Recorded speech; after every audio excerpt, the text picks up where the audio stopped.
Friends, आज मैं जो कविता की व्याख्या करना चाहती हूँ वो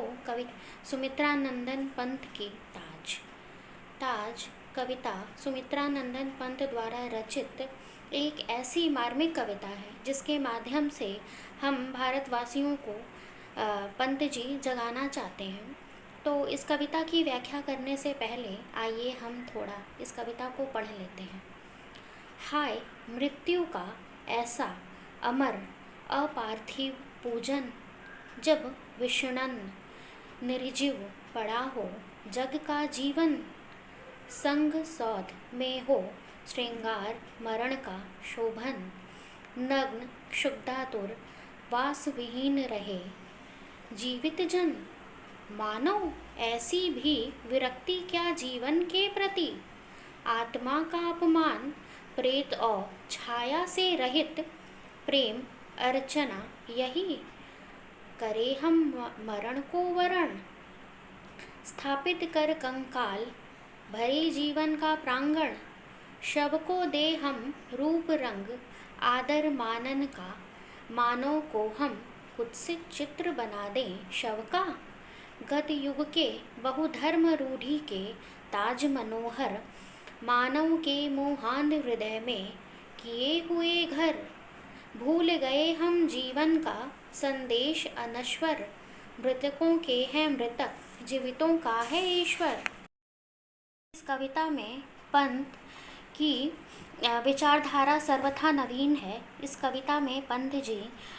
मतलब प्रगतिवादी या फिर मानवतावादी दृष्टि से देखने की कोशिश करते हैं। ये कविता जो है ये उस दौर में लिखी गई है जब पंत जी ताजमहल का भ्रमण करने हेतु आगरा जाते हैं, और भ्रमण करने के पश्चात उनके मन में सामान्य मनुष्य, दीनहीन दरिद्र मनुष्य के प्रति जो, और एक ताजमहल को देखकर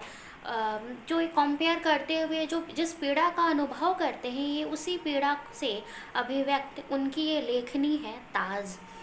ताज कविता में पंत जी ये कहते हैं कि प्रकृति के वृक्षों की मृदुल छाया को छोड़कर, चूँकि ये माना जाता है कि पंत जी प्रकृति के सुकुमार कवि हैं और प्रकृति ही इनकी रचना का आधार है, परंतु एक तरह से वो प्रकृति के सुकुमार रूप को छोड़कर अब वो यथार्थ के धरातल पर, अर्थात हमारे समाज में हो रही जो समस्याएं हैं उन समस्याओं पर भी अब वो दृष्टिपात करते हुए गंभीरता से वो विचार करते नज़र आ रहे हैं। इस कविता में उन्होंने कहा है कि एक और हमारा एक ऐसा भी समाज है, यहाँ ताज के माध्यम से हमारे पूंजीपति वर्ग को भी उन्होंने इशारा किया है, और एक तरह से गरीबहीन, दीनहीन, दलित, शोषित जनता के रूप में उन्होंने सर्वहारा वर्ग का भी जिक्र किया हुआ है। इन दोनों के बीच में अंतर और सामंजस्य बिठाते हुए उन्होंने ताज को अभिव्यक्त करने का प्रयास किया है। कहना है कि विश्व का एक सबसे बड़ा आश्चर्य ताजमहल का अवलोकन करने हेतु देश विदेश के कोने कोने से बहुत सारे लोग आते हैं और ताजमहल को देखते नहीं अघाते हैं और उसकी सुंदरता पर मुग्ध ही हो उठते हैं, परंतु वो ऐसी स्थिति को नहीं देखते हैं कि एक और ताजमहल भी है जो इतनी सुंदर और शोभायमान लग रहा है। वहीं दूसरी ओर जो है एक दीनहीन दलित शोषित जनता जिसके पास रहने के लिए घर नहीं है, और वो रास्तों पर जो है वो सोकर ही वो अपना जीवन यापन कर रही है। तो और चूंकि ये भी माना जाता है कि ताजमहल जो है वो मुमताज़ बेगम से शाहजहां का बहुत प्रेम था, और उसकी मृत्यु के उपरांत उसने अपने प्रेम के यादगार को जीवित रखने के लिए मुमताज़ महल को जिस जगह दफनाया था उसी जगह उसने बड़ा ताजमहल भी खड़ा कर दिया, और ये बस उसी प्रेम के प्रतीक के रूप में माना जाता है, और इसे देश विदेश से दुनिया भर के लोग इसी प्रेम के प्रतीक को देखने के लिए आते हैं और मुमताज़ महल के मकबरे को भी देखने के लिए आते हैं। और यहीं से ही हमारी एक सोच शुरू होती है कि ये जो है मुमताज़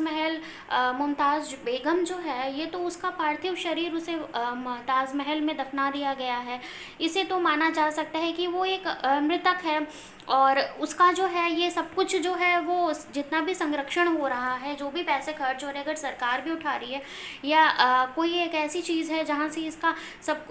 भरण पोषण हो रहा है, ऐसी ताजमहल का, इसकी साफ़ सफाई, इसकी देख रेख का, तो क्या ऐसा सोचना या ऐसा मानना सही है कि वो जो हो रहा है वो सही है? एक और हमारे यहाँ दीनहीन दलित शोषित जनता है और दूसरी ओर वो ताजमहल है और वो उसमें भी संरक्षित एक मृतक शरीर है। तो उस मृतक शरीर का संरक्षण जितना क्या आवश्यक है, या फिर जो जीवित प्राणी हैं उनके प्रति भी व्यक्ति के अंदर वो विवेक होना चाहिए और उनके अंदर भी वो उस तरीके की मानवता होनी चाहिए कि उनके विषय में भी दीनहीन दलित शोषित जनता के प्रति भी हमें सोचना चाहिए।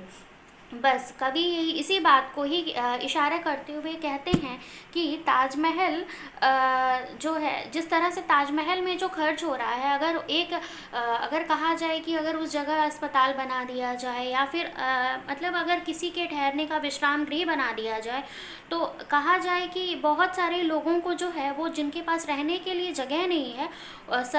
उनके पास जगह हो जाए, तो एक सराय का भी रूप हो जाएगा और व्यक्ति का जो सोच है वो सकारात्मक दिशा की ओर भी उन्मुख होगा। और कभी हम मनुष्यों में एक सकारात्मक दिशा को उन्मुख करने हेतु ताजमहल कविता का रूपक बांधते हुए जो है वो इस बात को अभिव्यक्त कर रहे हैं उनका। और इसी विक्षोभ से, मनुष्य की इसी नियति और विक्षोभ से भरकर कहते हैं कि जो लोग मृत्यु, जिस चीज़ की मृत्यु हो चुकी है उसे ताजमहल में दफनाकर शाहजहां ने एक बहुत बड़ी इमारत खड़ा कर दिया और इसे ताजमहल का रूप दे दिया, परंतु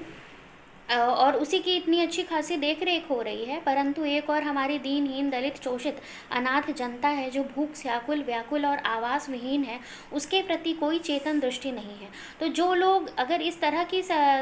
दृष्टि रखते हैं कि जो चीज़ें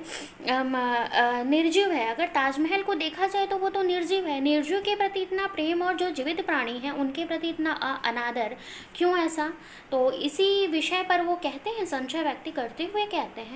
कि हाय मृत्यु का ऐसा अमर अपार्थिव पूजन, अर्थात ये ताजमहल क्या है, वो तो निर्जीव चीज़ है, वहाँ पे निर्जीव जो जिस किसी का मकबरा है उसको देखने के लिए लोग आ रहे हैं, परंतु लोग ये भूल जा रहे हैं कि वहीं आसपास जो दीनहीन दलित शोषित जनता है उसको उपेक्षित नज़रों से देख रहे हैं। तो यहाँ पर कहते हैं कि कितने बड़े आश्चर्य की बात है कि जो जीवित व्यक्ति हैं बेचारा नंगा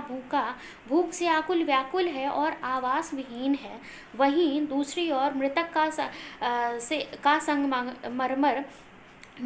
संगमरमर के वैभवपूर्ण भवन में सत्कार हो रहा है, उसका अमूल्य रत्नों से श्रृंगार किया जा रहा है और उसको जीवित प्राणियों के समान सम्मान दिया जा रहा है। कवि देखते हैं कि जीवित प्राणियों की कोई चिंता ही नहीं करता और मृतकों के प्रति इतने प्रेम का प्रदर्शन किया जा रहा है। यही कारण है कि कवि का हृदय भूखे नंगे बेघर व्यक्तियों के प्रति असीम करुणा से आपूरित हो जाता है। कवि कहना चाहते हैं कि मानव जीवन के प्रति इतनी निर्ममता, इतनी उदासीनता नहीं होनी चाहिए, अर्थात जीवन के इस प्रकार उपेक्षित लोगों के प्रति जो है हमें एक सकारात्मक दृष्टिकोण रखना चाहिए, उनके प्रति हेय भाव नहीं रखना चाहिए। चूँकि ताजमहल प्रेम का प्रतीक है, तो इस प्रेम को अगर हम इस सकारात्मक रूप में रखें कि जो दीनहीन दलित शोषित जनता है उसके प्रति जो है हम एक सकारात्मक रूप अपनाते हुए उन्हें भी हम आश्रय दें या उनकी भूख को मिटाएं, ये भी हमारा सबसे बड़ा कर्तव्य है, यही हमारा सबसे बड़ा प्रेम है। कहते हैं कि प्रेम जो है उसका अगर प्रदर्शन करना हो तो किसी ऐसे व्यक्ति की सेवा कर दो जिसे मतलब आपकी ज़रूरत हो। तो कहते भी हैं कवि कि आज मानव के हृदय में जीवित प्राणियों, दुखित व्यक्ति जो लोगों को देखकर जो है वो जिस घृणा का आभास होता है उनके अंदर, परंतु उनके अंदर वो संवेदना नहीं जगती है उन दुखित प्राणियों के प्रति, तो वो मनुष्य भी जो है वो कहते हैं कि वो जो जीवित मनुष्य भी उन मृतकों के समान है, अगर जो संवेदनहीन है। इसी तरह से कवि इसका कारण भी बताते हुए वो कहते हैं कि हम जीवन के अमर संदेशों को विस्मृत कर बैठे हैं कि मृतकों के तो केवल मृतक होते हैं, अर्थात मृतकों का सत्कार करने वाला जीवित प्राणी भी उन मृतकों के ही समान संवेदनहीन और संवेदन शून्य होता है। ठीक है, जो मनुष्य संसार के इस नंगे भूखे प्राणियों के प्रति संवेदना नहीं रखता है उसका इस जीवन में कोई स्थान नहीं है, या फिर इस धरती पर कोई स्थान नहीं है। वो एक व्यक्ति एक बोझ की ही तरह है। ईश्वर की सेवा करने के, और हम लोग जो ईश्वर की सेवा करने का ढोंग रचते हैं, परंतु अपने आसपास जो दीनहीन दलित शोषित लोगों को जो देखते हैं, उनके विषय में हम नहीं सोचते हैं। तो ऐसे लोगों पर भी उन्होंने व्यंग किया है। इसी व्यंग को ही जो है वो पंत जी ताजमहल शीर्षक कविता में व्यक्त करते हैं। इस विषय में श्री नरेंद्र शर्मा एक आलोचक हैं, उनका कहना है कि इस रचना में पतन प्रेम और मिथ्या सौंदर्य के प्रति निर्वेद और विरोध की भावना है, मानव कल्याण और वस्तु सत्य के प्रति अनुराग है। किंतु दृष्टि सौंदर्य की है। कवि मानव को असुंदर परिस्थितियों और असुंदर मान्यताओं का शिकार बना हुआ देखता है, इसलिए उनके मन में ग्लानि और विक्षोभ का उद्रेक होता है। तो ये स्पष्ट है, इस लाइन से, इस पंक्ति से भी स्पष्ट है कि मनुष्य के अंदर जो है ना, नकारात्मक चीज़ों के प्रति एक अजीब तरह का आकर्षण है, परंतु सकारात्मकता की भावना धीरे धीरे कम हो रही है। अब उसके लिए जैसे आध्यात्मिक या फिर आध्यात्मिक चीज़ों का जो पर्याय हो रहा है, अब धीरे धीरे वो सारी चीज़ें अब नष्ट हो रही हैं। अगर हम ये चीज़ देखें कि मनुष्य अब पहले एक ये माना जाता था कि सुख और मज़ा में अंतर माना जाता था। आज अब मज़ा ही सुख हो गया है इंसान का। अगर उसको लगता है कि 2 घंटे की मूवी देखकर वो बहुत खुश अनुभव कर लेगा, वो सबसे सुखी है, तो नहीं। हाँ, वो व्यक्ति ज़्यादा सुखी है जिसने कभी किसी का बुरा नहीं किया, जिसने कभी गलत काम नहीं किया, वो व्यक्ति ज़्यादा सुखी है। तो हम इसी दृष्टिकोण को अगर अपनाते हैं, सुख जो है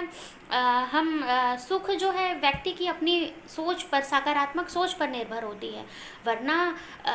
अगर देखा जाए तो बड़ी बड़ी गाड़ियों, बंगलों इत्यादियों में रहने वाले लोग जो हैं, वो अपने आप को सुखी कह सकते थे। नहीं, वो भौतिक सुख सुविधा की चीज़ें हैं। और मनुष्य के हृदय में जिस आध्यात्म, जिस नैसर्गिक सौंदर्य का जो स्थान जो था, अब धीरे धीरे जो है उस चीज़ का स्थान भौतिकता ने ले लिया है। और ये कहना नहीं होगा कि मनुष्य की खुद की वृत्ति ही भौतिकतावादी और सौंदर्यवादी होती जा रही है। फिलहाल अभी मेरे ताज कविता की व्याख्या संभवतः समझ में आ गई होगी कुछ विद्यार्थियों को, और बहुत सारे हमारे विद्यार्थियों को समझ में आ गई होगी। और अगर कोई समस्या है तो फिर हम और इस विषय पर और अच्छे से इस पर चर्चा करेंगे। धन्यवाद।